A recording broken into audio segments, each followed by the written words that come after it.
नमस्कार, जय हिंद। आप सभी का स्वागत है हमारे अपने चैनल दीप एजुकेशन पर। और ये वीडियो आपने थंबनेल देख लिया होगा। ये वीडियो में हम आपके साथ आर्मी जीडी का सिलेबस डिस्कस करने वाले हैं कि डिटेल्ड सिलेबस क्या होगा, कि हम कितना पढ़ लें कि आपका सिलेक्शन हो जाए, कम से कम कितना पढ़ लें और ज़्यादा से ज़्यादा हमें कितना पढ़ना होगा। तो भाई सभी ने फॉर्म भर रखा है और आज अभी 25 दिन एग्जाम को बाकी हैं जब मैं वीडियो शूट कर रहा हूँ। ठीक है, तो उसके बारे में आप सभी जान लें कि देखिए भाई, आर्मी जीडी 2024 ये हमारा जो एग्जाम होना है, इसमें डिटेल्ड सिलेबस क्या होगा। डिटेल आपको सबको पता है भाई कि सिलेबस में हमारा सबसे जो पहला टॉपिक हमारा आता है वो आता है सामान्य ज्ञान का। मैं इनके एक एक टॉपिक आपको बताऊंगा और ये पीडीएफ आपको हमारे टेलीग्राम चैनल पर भी आपको मिल जाएगी। ठीक है, सामान्य ज्ञान, फिर आपका आता है सामान्य विज्ञान, और उसके बाद में आपका आता है मैथमेटिक्स, जिसे हम क्या कहते हैं, गणित कहते हैं। और फिर हमारा आ जाता है रीजनिंग, जिसे हम तर्क शक्ति कहते हैं। ये हमारे 4 सब्जेक्ट हैं। इसमें इनकी बात करें, सामान्य ज्ञान के भाई 15 क्वेश्चन आते हैं, विज्ञान के भी 15 क्वेश्चन आते हैं, गणित के भी 15 क्वेश्चन आते हैं और रीजनिंग के 5 क्वेश्चन आते हैं। तो सबसे पहले आपका आता है कि भाई सर हमें इसमें कितने टॉपिक हैं, हमारा क्लियर ही नहीं हो रहा कि कितने टॉपिक हैं। देखो भाई, जो भी टॉपिक हैं वो हमारे यहाँ हम लोग तो आपको पढ़ा ही रहे हैं फिर भी, लेकिन जो लोग हमारे यहाँ नहीं ज्वाइन कर रखे हैं तो आप सभी को उन टॉपिक्स के बारे में पता होना चाहिए। ठीक है, तो चलते हैं हम अपने हर एक सब्जेक्ट के जो भी हमारे टॉपिक हैं उनको हम देखेंगे। वीडियो को पूरा देखना, स्किप नहीं करना है, जिससे कि आपको सारी चीजें पता रहेंगी कि आपको कितने टॉपिक पढ़ने हैं। ठीक है, चलिए देखो, हम अगर सामान्य ज्ञान की बात करें, पहला हमारा जो पोर्शन है जिसे हम कहते हैं सामान्य ज्ञान, तो इसमें आपको क्या क्या पढ़ना है भाई। यहां पे आपका सबसे पहला आता है स्टैटिक जीके। ठीक है, स्टैटिक जीके। स्टैटिक जीके में क्या है, हमारा इतिहास, उसके बाद में हमारा आता है भूगोल, तीसरा हमारा आता है राज व्यवस्था। ठीक है, ये हमारे 3 सब्जेक्ट होते हैं। तो इतिहास में आपको ऐसा नहीं करना है कि आपको बहुत ज्यादा पढ़ना हो, आप पढ़े जा रहे हो, ऐसा नहीं करना है। ठीक है, तो हम यहाँ पे देखेंगे इतिहास में क्या क्या पढ़ना है। भाई देखो, इतिहास में हमारे 3 पार्ट्स हैं। पहला हमारा प्राचीन, दूसरा है मध्य और तीसरा है हमारा आधुनिक। ठीक है, ये है। तो प्राचीन में हमें क्या पढ़ना होता है, प्राचीन में पढ़ना होता है स्रोत, कि इतिहास की जानकारी के स्रोत कहाँ है, जैसे हमारा हड़प्पा सभ्यता, सिंधु घाटी सभ्यता, मोहनजोदाड़ो, ये हमें पढ़ना होगा। और हमारे क्या होते हैं वेद, वेदों से हमें इतिहास के बारे में पता चलता है, ये पढ़ने रहेंगे। वो भी बहुत डीप में नहीं, सिर्फ कितने वेद हैं, ठीक है, कितने उपनिषद हैं, बस यही हमें जानकारी रखनी है। और स्रोतों में बात करेंगे हड़प्पा सभ्यता में, तो यहाँ पे आपका देखना पड़ेगा कि आपके कौन से स्थल हैं, वर्तमान में कहाँ है, कहाँ से कहाँ तक विस्तार रहा है, हमें सिर्फ इतना ही उसमें पढ़ना रहेगा और नहीं पढ़ना रहेगा, बहुत ज्यादा डीप में नहीं जाना है। उसके बाद में मगध साम्राज्य जैसे हुआ, तो मगध में जो जनपद थे वहां, जैसे क्वेश्चन आता है कि हर्यक वंश का संस्थापक कौन था, ठीक है, और चंद्रगुप्त मौर्य किस वंश का था। ऐसे क्वेश्चन बहुत ऊपर के क्वेश्चन आपके एग्जाम में देखने को मिलेंगे, तो यहाँ पे आपको ये देखना है। और साथ में आपको आ जाएगा जैन धर्म और बौद्ध धर्म, ये 2 धर्म आ जाएंगे जो बहुत ज्यादा इंपॉर्टेंट है। कि क्वेश्चन आता है जैन धर्म की स्थापना किसने की, जैन धर्म के 24वें तीर्थंकर कौन थे, बौद्ध धर्म की स्थापना किसने की, ऐसे क्वेश्चन हमारे आते हैं। मध्य भारत में जाओगे तो मध्य भारत में हमारा मुगल काल आ जाता है, दिल्ली सल्तनत और मुगल काल, दिल्ली सल्तनत और मुगल काल। तो भाई यहाँ पे आपको बहुत ज्यादा नहीं पढ़ना है, सिर्फ क्या करना है कि जो सल्तनत है उसमें कौन सा, जैसे हम पढ़ते हैं कि तुगलक वंश हुआ, खिलजी वंश हुआ, लोधी वंश हुआ, तो इन वंशों के संस्थापक कौन था, प्रथम शासक, अंतिम शासक, बस। और इनकी कुछ प्रमुख पुस्तकें, इतना ही पढ़ना है, बहुत ज्यादा हमें नहीं पढ़ना है। आधुनिक भारत में जाओगे तो आधुनिक भारत में क्या पढ़ना है भाई, सबसे पहले जो क्वेश्चन जहां से आते हैं वो है 1857 का विद्रोह। ठीक है, ये हमें पढ़ना रहता है। और साथ में हमारे जो स्वतंत्रता संग्राम हुए हैं, स्वतंत्रता संग्राम हुए हैं, हमें उनके बारे में पढ़ना रहता है। ठीक है, बहुत ज्यादा इसमें हमें डीप में नहीं जाना है, सिर्फ इतना ही हमको पढ़ना है, स्वतंत्रता संग्राम और हमारे 57 का विद्रोह। और जो भी अन्य हमारे विद्रोह हुए हैं, जो आंदोलन हुए हैं, स्वतंत्रता संग्राम कह लो या राष्ट्रीय आंदोलन कह सकते हो। ठीक है, जैसे चंपारण सत्याग्रह हो गया, दांडी मार्च हो गया, तो उनमें भी क्या पढ़ना है, सिर्फ कि कब शुरू हुआ, बस। जैसे क्वेश्चन आएगा कि चौरी चौरा की घटना कब हुई, चौरी चौरा कांड कब हुआ, काकोरी ट्रेन कांड कब हुआ, ठीक है, चंपारण सत्याग्रह किस सन में हुआ, ऐसे क्वेश्चन आते हैं और उसमें कुछ ज्यादा नहीं आता है। तो इतिहास का भाई हमने क्लियर कर दिया है आपको। ठीक है, ये सारी पीडीएफ आपको हमारे टेलीग्राम चैनल पे मिल जाएगी। और जो भी लोग ऑफलाइन तैयारी करना चाह रहे हैं, ठीक है, तो भाई हमारे आप इन नंबरों पे कॉल करके आप एकेडमी ज्वाइन कर सकते हैं। रहने खाने की और फिजिकल रिटर्न सारी सुविधाएं हमारे यहाँ उपलब्ध है।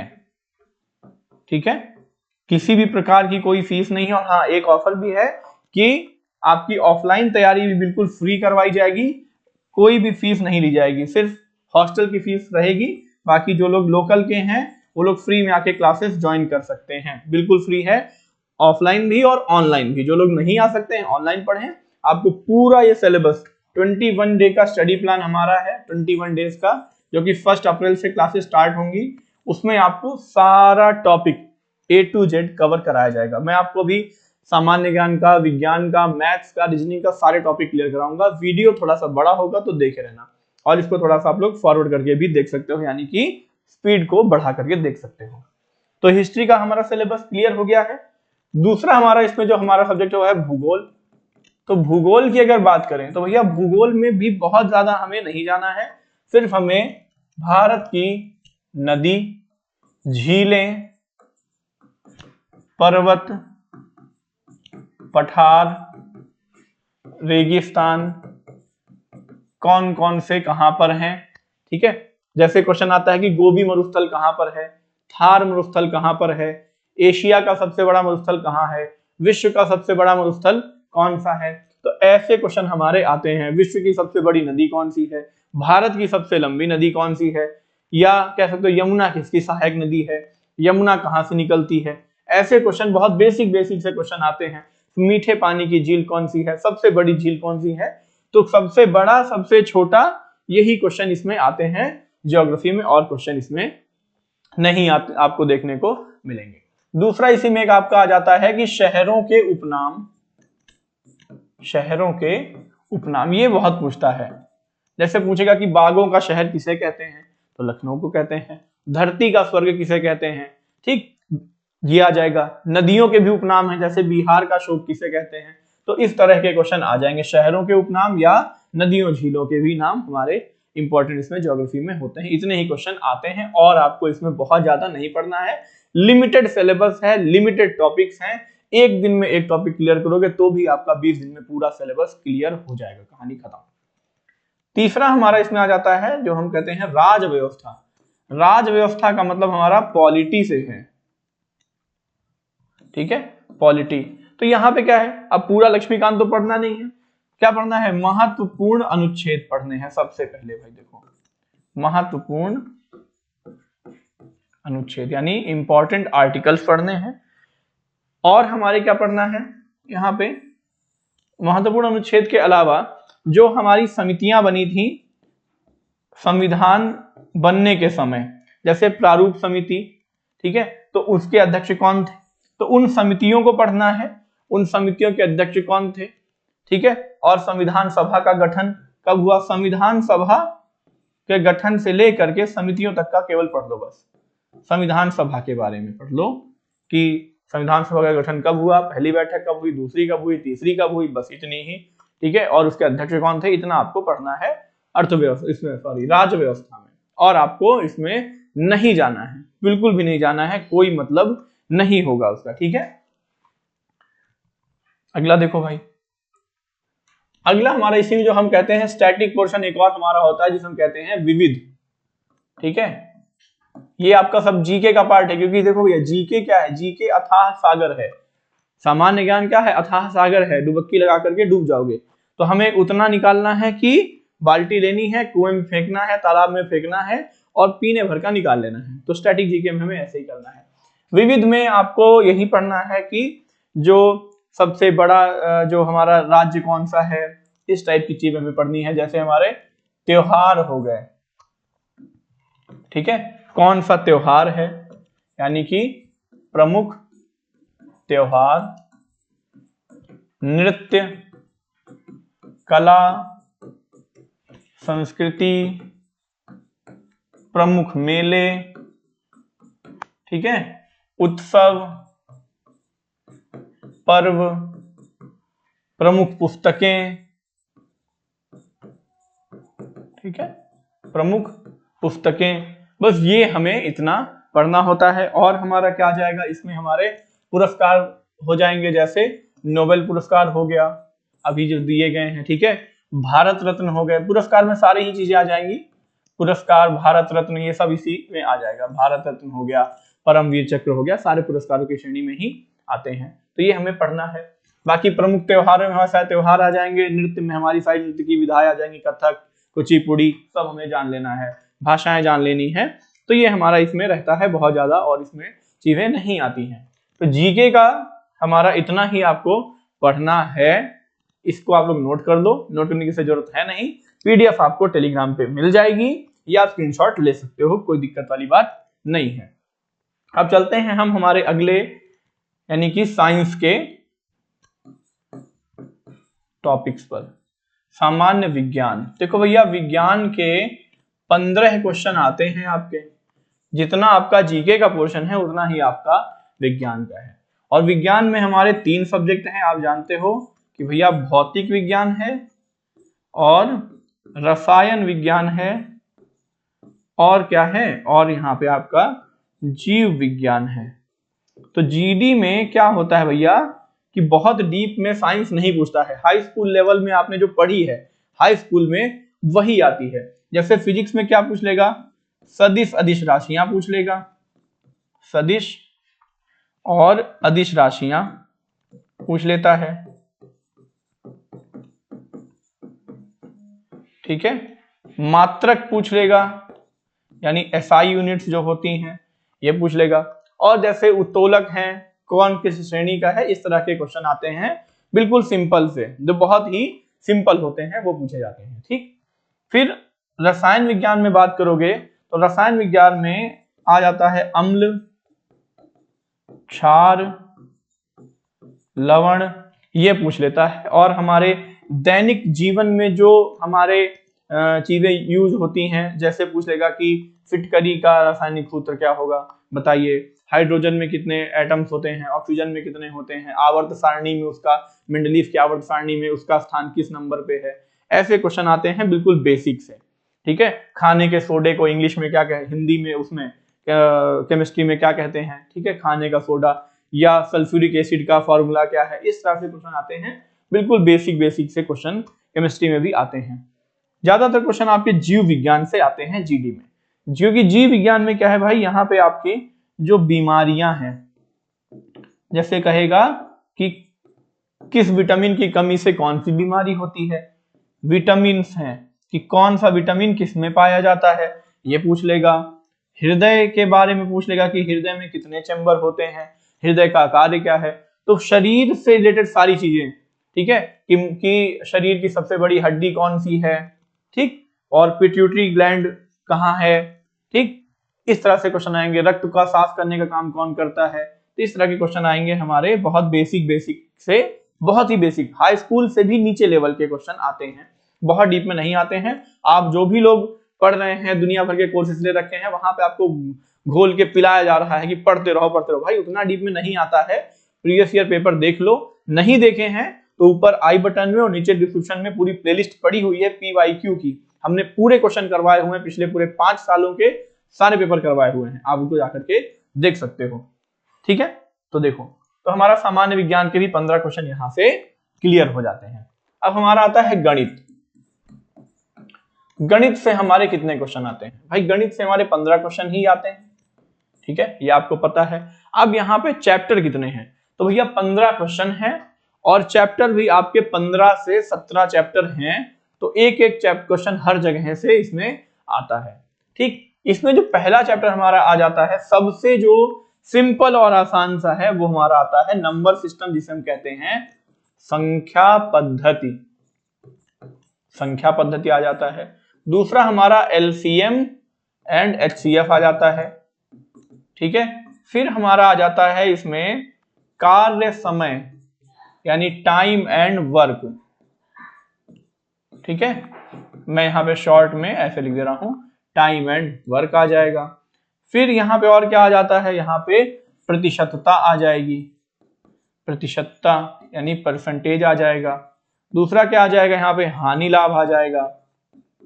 अर्थमेटिक से ही क्वेश्चन आते हैं, एडवांस से एक आधा क्वेश्चन आता है, वो भी केवल द्विघात समीकरण से और ज्यामिति से, ठीक है। दो ही क्वेश्चन आपके आते हैं। हानि लाभ हो गया, परसेंटेज हो गया, आपका बट्टा हो गया, ठीक है, बट्टा हो जाएगा। फिर आपका यहाँ पे ब्याज हो जाएगा। ब्याज में आपका साधारण और चक्रवृद्धि आप दोनों कर सकते हो, ठीक है।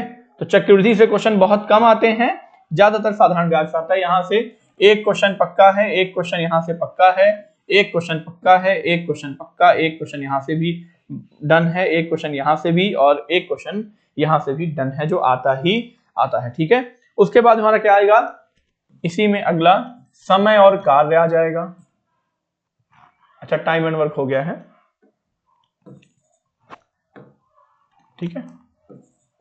समय एवं दूरी कह सकते हो, समय और दूरी आ जाएगा। नाव और धारा आ जाएगी, नाव एवं धारा आ जाएगा।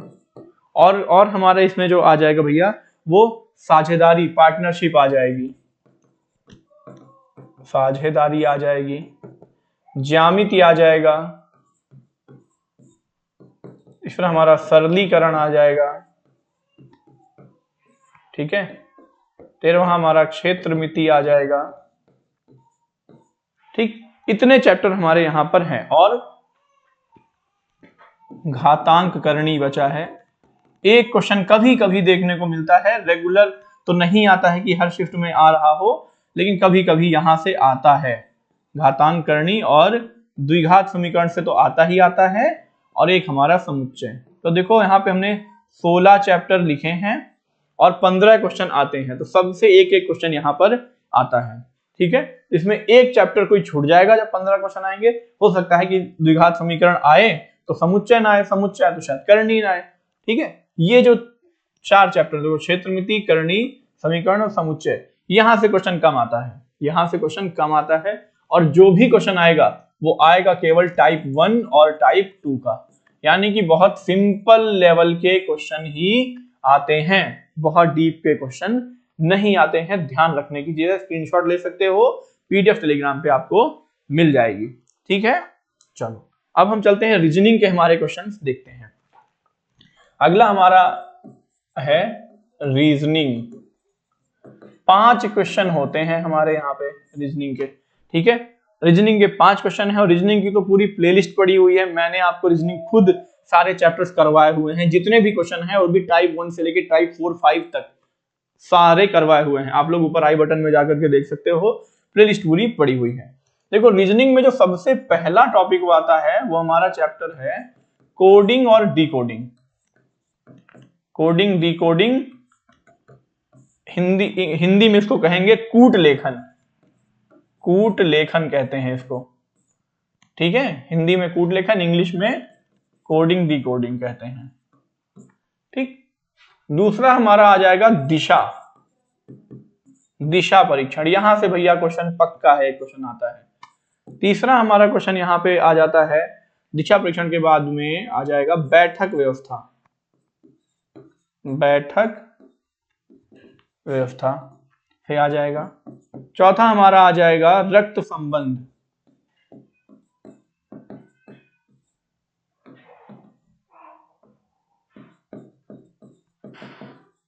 रक्त संबंध आ जाएगा। पांचवा हमारा जो चैप्टर आ जाता है वो हमारा आ जाता है श्रृंखला। यहां से तो एक क्वेश्चन पक्का ही पक्का आता है, इसमें कोई दिक्कत वाली बात नहीं है। छठवां हमारा आता है गणितीय संक्रियाएं। गणितीय संक्रिया में क्या आता है भाई, देखा होगा क्वेश्चन आ जाता है बहुत छोटा सा कि P प्लस क्यू, ये प्लस को ये कहते हैं, माइनस को ये कहते हैं, तो इसका क्या होगा, इस तरह से आते हैं। और हमारा क्या आता है शब्दों का तार्किक क्रम, शब्दों का तार्किक क्रम। और आठवां हमारा होता है, कहते हैं सादृश्यता, यानी कि ये कहते हैं एनालॉगी। ठीक है, जैसे कहेगा कि हल का संबंध खेत से है तो ड्राइवर का संबंध किससे है, इस टाइप के क्वेश्चन हमारे यहाँ पर आते हैं। और कभी कभी हमें कैलेंडर के क्वेश्चन देखने को मिलते हैं, बहुत कम आते हैं। कैलेंडर एवं घड़ी के क्वेश्चन बहुत कम, बहुत कम, मैंने क्या बोला, बहुत ही कम। ठीक है, कभी शायद आ जाए तो आ जाए, अदरवाइज इसके क्वेश्चन भी नहीं आते हैं। कैलेंडर का आ जाता है, घड़ी का आना बड़ा मुश्किल रहता है इसमें। ठीक है, अब कथन निष्कर्ष के क्वेश्चन भी बहुत मुश्किल ही आपके इसमें आते हैं। एक चीज है आपका जो है वर्गीकरण, यानी क्लासिफिकेशन। तो ये देखो 10 चैप्टर हैं यहाँ पे, इन 10 में से भाई आते हैं, आएंगे क्वेश्चन 5 ही, लेकिन सबसे एक नहीं आएगा। 10 चैप्टर आपको पढ़ने हैं, इन 10 में से किसी 5 क्वेश्चन से आएगा। लेकिन कोडिंग डिकोडिंग से तो पक्का ही है कि क्वेश्चन आना ही आना है। आंख बंद करके कह सकते हैं या लिख के दे सकता हूं, कोडिंग डिकोडिंग से क्वेश्चन आपका आना तय है, और वो आएगा ही आएगा। रक्त संबंध से आना ही आना है, बिल्कुल तय है। श्रृंखला से आना ही आना तय है। तो 3 क्वेश्चन आपके बिल्कुल तय होते हैं, बाकी चैप्टर से आपके 2 क्वेश्चन कहीं ना कहीं निकल आएंगे। तो ये पूरा आर्मी जीडी का चैप्टर वाइज सिलेबस है, टॉपिक है। तो भाई आपको इतना ही पढ़ना है। इतना पढ़ने के लिए डिस्क्रिप्शन में हमारा नंबर भी दिया हुआ है। ऑफलाइन तो बैचेस हमारे यहाँ चल ही रहे हैं, ऑनलाइन क्लासेस भी आपकी चल रही हैं। 21 डे का स्टडी प्लान है, ठीक है, 21 डेज का, जिसमें आपको सारे टॉपिक, सारे चैप्टर आपको बढ़िया टॉपिक वाइज लाइव करवाए जाएंगे। ठीक है, लाइव पढ़ाए जाएंगे, आपको सारे नोट्स आपको बिल्कुल फ्री ऑफ कॉस्ट मिलेंगे। तो बस आपको करना क्या है, आपको केवल इस वीडियो को शेयर कर देना है उन बच्चों तक जो अभी भी कोई भी बैच नहीं ले पाए हैं। ठीक है, तो सभी को बिल्कुल फ्री मिलेगा। जो लोग ऑफलाइन भी पढ़ना चाहते हैं वो भी हमारे यहाँ फ्री आकर के पढ़ सकते हैं। बिल्कुल फ्री ऑफ कॉस्ट क्लासेस हैं। 21 दिन जब तक आपका पेपर है आपको बिल्कुल फ्री पढ़ाएंगे। ठीक है, बिल्कुल तरीके से। तो आप सभी लोग सब्सक्राइब करिए, वीडियो पसंद आया हो तो लाइक करिए, शेयर करिए। ठीक है, मिलते हैं आपसे हम अगली क्लास में, तब तक के लिए जय हिंद।